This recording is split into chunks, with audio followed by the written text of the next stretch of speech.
Good morning friends, Ram Ram सभी दोस्तों को। स्वागत है आप सभी का आपके अपने यूट्यूब चैनल आओ पाए सरकारी नौकरी देसी हरियाणा।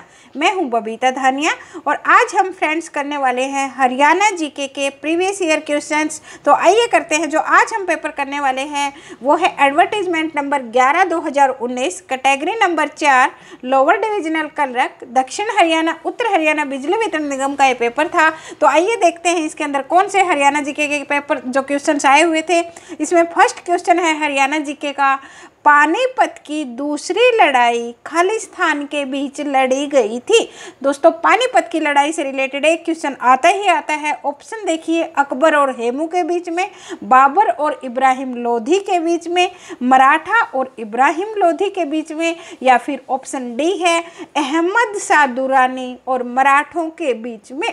तो फ्रेंड्स, पानीपत का जो दूसरी लड़ाई हुई थी वो हुई थी अकबर और हेमू के बीच में। हेमू जिसका पूरा नाम विक्रमादित्य के नाम से भी जिनको जाना जाता है, हेमचंद्र विक्रमादित्य जिनका कंप्लीट नाम था, जो अंतिम हिंदू शासक थे दिल्ली की गद्दी पर बैठने वाले। और ये जो युद्ध हुआ था वो हुआ था 5 नवंबर 1556 को। कब हुआ पानीपत की दूसरी लड़ाई की डेट भी पूछी जाती है। 5 नवंबर 1556 को अकबर और हेमू के बीच में पानीपत की दूसरी लड़ाई हुई। तो आपको पानीपत की पहली लड़ाई भी पता होनी चाहिए, वो हुई थी ऑप्शन बी पर आपको दिया है बाबर और इब्राहिम लोधी के बीच में। वो हुई थी 21 अप्रैल 1526 को। और तीसरी लड़ाई हुई थी अहमद शाह अब्दाली और मराठों के बीच में 14 जनवरी 1761 को। जो पानीपत का काला अंब, जो अब एक युद्ध स्मारक के तौर पर जिसको विकसित किया जा रहा है। तीनों लड़ाइयाँ याद रखना, पहली 1526 में, दूसरी 1556 में और तीसरी लड़ाई हुई थी 1761 में। पहली लड़ाई के अंदर अकबर विजयी हुआ, हेमू की हार हुई थी। दूसरी लड़ाई के अंदर अकबर विजयी हुए थे। पहली जो लड़ाई थी उसके अंदर इब्राहिम लोधी जो थे वो मैदान के अंदर ही मारे गए थे। बाबर विजयी हुआ था और उसी बाबर ने विजय के बाद वहाँ पर जो काबुली बाग है पानीपत का, उसका निर्माण करवाया था। तीसरी लड़ाई में अहमद शाह अब्दाली मराठों की हार हुई थी, अहमद शाह अब्दाली विजयी हुआ था। हमारा नेक्स्ट क्वेश्चन है, स्वतंत्रता के समय हरियाणा किस राज्य का हिस्सा था? 1947 के समय पूछा है फ्रेंड्स।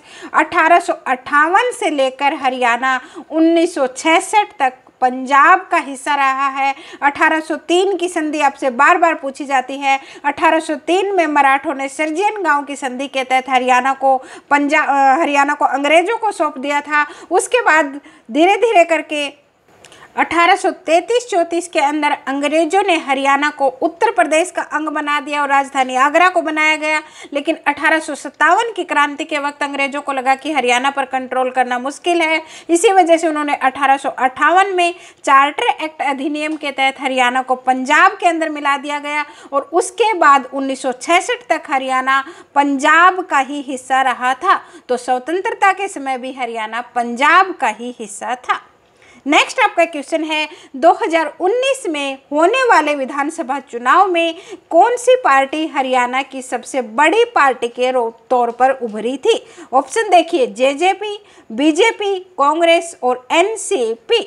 तो फ्रेंड्स, आप सभी को पता है 2014 के अंदर भी और 2019 के इलेक्शन के अंदर भी हरियाणा के अंदर जो सबसे बड़ी पार्टी के तौर पर उभरी वो है बीजेपी। और बीजेपी ही नहीं, 2014 में सरकार बनाई और 2019 के अंदर बीजेपी ने जेजेपी पार्टी के साथ मिलकर हरियाणा में सरकार बनाई है। बीजेपी को उस वक्त इलेक्शन में 40 सीटें मिली, जेजेपी को जो जननायक जनता दल वाली पार्टी है उसको 10 सीटें मिली, कांग्रेस को 31 सीटें मिली, हरियाणा लोकहित पार्टी को 1 सीट मिली, 1 सीट थी INLD को मिली थी और 7 सीटें अन्य निर्दलीय को मिली थी।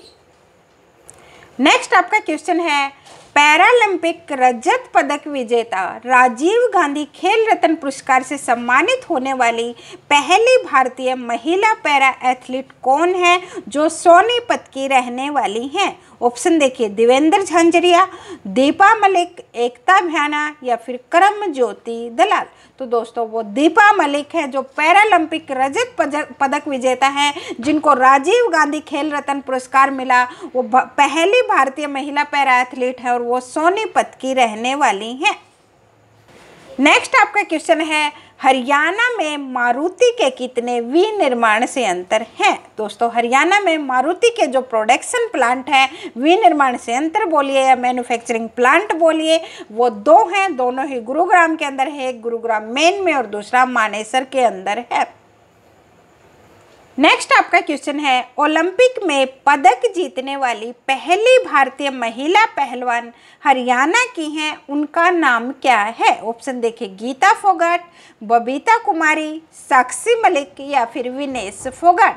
तो फ्रेंड्स, ओलंपिक में पदक जीतने वाली जो पहली भारतीय महिला पहलवान है, उनका नाम है साक्षी मलिक। एक एग्जाम के अंदर इनकी डेट ऑफ बर्थ पूछी गई थी। इनकी डेट ऑफ बर्थ है 3 सितंबर 1992 को। रोहतक के मोखरा गांव की रहने वाली हैं और इन्होंने 2016 में रियो डी जेनेरियो के अंदर जो ग्रीष्मकालीन ओलंपिक हुए थे, वहां पर 58 किलोग्राम भार वर्ग के अंदर कांस्य पदक जीता था। नेक्स्ट क्वेश्चन है, राजा नाहर सिंह क्रिकेट स्टेडियम हरियाणा का निर्माण खालिस्तान में करवाया जाएगा। राजा नाहर सिंह के नाम से आप सभी को पता होना चाहिए दोस्तों। उनको बल्लभगढ़ का शेर कहा जाता है। 1857 की क्रांति में इन्होंने राजा बहादुर शाह जफर था, जो दिल्ली के सम्राट थे, उनसे मित्रता करके अंग्रेजों को भगाने का कंप्लीट काम किया था, लेकिन ये अंग्रेजों ने इनको फांसी पर चढ़ा दिया था। ये इनको बल्लभगढ़ का शेर कहा जाता है। और बल्लभगढ़ कहाँ पर है? फरीदाबाद में है। तो देखिए, यहाँ पर ऑप्शन दोनों दिए हैं, कंफ्यूज नहीं होना। ऑप्शन फरीदाबाद भी है, बल्लभगढ़ भी है, लेकिन जो राजा नाहर सिंह स्टेडियम है वो प्रॉपर फरीदाबाद के अंदर बनाया जा रहा है। नेक्स्ट आपका क्वेश्चन है, पंडित लक्ष्मी चंद को हरियाणवी संगीत शैलियों रागनी और सांग के लिए खालिस्तान नामक सम्मान दिया गया है। ऑप्शन है सूर्य कवि, उदय कवि, हास्य कवि या फिर मौलाना। तो दोस्तों, पंडित लक्ष्मी चंद को हरियाणवी संगीत शैलियों और रागनियों के लिए या फिर सांगों के लिए उनको हरियाणा का सूर्य कवि कहा जाता है। जो पंडित लक्ष्मी चंद हैं, इनका जन्म सोनीपत के जाटी कला गांव में 1903 में हुआ। 1945 के अंदर इनकी मृत्यु हो गई। मात्र इतनी सी उम्र के अंदर ही ये इतने बड़े साहित्य के रचनाकार थे, इतना अच्छा साहित्य की रचना करके गए कि जो आज की हमारी युवा पीढ़ी है वो भी इनके दिमाग पर शोध करने के लिए मजबूर है कि एक अनपढ़ होते हुए, क्योंकि इन्होंने कोई भी जो औपचारिक शिक्षा वो ग्रहण नहीं की थी, ये अनपढ़ थे, लेकिन जो इनका साहित्य था वो बहुत ही ज़्यादा उच्च कोटि का है। जो हमारी महर्षि दयानंद यूनिवर्सिटी है, वहाँ पर इनके दिमाग पर शोध कार्य किया गया। इनको हरियाणा का कालिदास भी कहा जाता है। और जो सोनीपत का अटेरना गांव है, वहाँ पर पंडित लक्ष्मी चंद के नाम से यूनिवर्सिटी जो है उसका निर्माण किया जा रहा है। और दादा लक्ष्मी के नाम से इनके जीवन पर आधारित जो हमारे हिसार के यशपाल शर्मा हैं, बहुत बड़े प्रोड्यूसर हैं, उन्होंने इनके जीवन पर आधारित फिल्म भी बनाई है, जो कोरोना की वजह से अभी रिलीज नहीं हुई है, लेकिन न्यूज़पेपर के अंदर कटिंग थी। न्यूज़पेपर के अकॉर्डिंग रिपोर्ट थी कि उस फिल्म ने इंटरनेशनल लेवल पर काफ़ी अवार्ड जीते हैं। इसके साथ साथ पंडित लक्ष्मी चंद को जो है संगीत का तानसेन, सूफी दर्शन की मीरा और संपूर्ण कविता का कालिदास भी कहा जाता है। नेक्स्ट आपका क्वेश्चन है, हरियाणा उर्दू अकादमी की स्थापना कब हुई? ऑप्शन देखिए, 22 दिसंबर 1945, 22 मई 1985, 22 दिसंबर 1985 या फिर 20 जनवरी 1985। तो दोस्तों, आप लोग 1985 तो ज़रूर पढ़ लेते हो, लेकिन कंप्लीट डेट याद नहीं रखते। लेकिन अब ऑप्शन देखिए कैसे पूछे जा रहे हैं, आपको कंप्लीट डिटेल पता होनी चाहिए, आपको कंप्लीट डेट याद होगी तभी आपका क्वेश्चन ठीक हो सकता है। यहाँ पर देखिए, अकेले 1985 के 3 ऑप्शन दे दिए गए। तो जो हरियाणा उर्दू अकादमी थी उसकी स्थापना हुई थी 22 दिसंबर 1985 को। इसके साथ साथ एक हरियाणा साहित्य अकादमी भी है, वो भी बार बार पूछी जाती है। उसकी स्थापना हुई थी 9 जुलाई 1970 को। और आज का हमारा लास्ट क्वेश्चन है, गोंकेरूर जो एक बहुत फेमस साहित्य है, किसके द्वारा लिखा गया है? ऑप्शन देखिए, श्री मधुकांत के द्वारा, श्री जगत राय के द्वारा, श्री सुंदरदास के द्वारा या फिर संत सूरदास के द्वारा। तो फ्रेंड्स, जो गोंकेरूर है ये लिखा गया था श्री मधुकांत के द्वारा। और उनका एक और बहुत प्रसिद्ध दूसरा भी उपन्यास है, उस उपन्यास का नाम है गांव की ओर। बार बार पूछा जाता है मधुकांत के गोंकेरूर और गांव की ओर। श्री जगत राय के भी आपसे पूछे गए हैं, वो है सन्यक्तव कौमुदी और आगम विलास। और श्री सुंदरदास के थे सुंदर सतसई और सुंदर श्रृंगार। और संत सूरदास के तो आप सभी को पता ही होगा, बार बार पूछे जाते हैं, सूरसागर, साहित्य लहरी और सुरसावली। तो आज के लिए दोस्तों इतना ही। उम्मीद है आपको हमारी वीडियो पसंद आई होगी। पसंद आई हो तो like, share and subscribe our channel.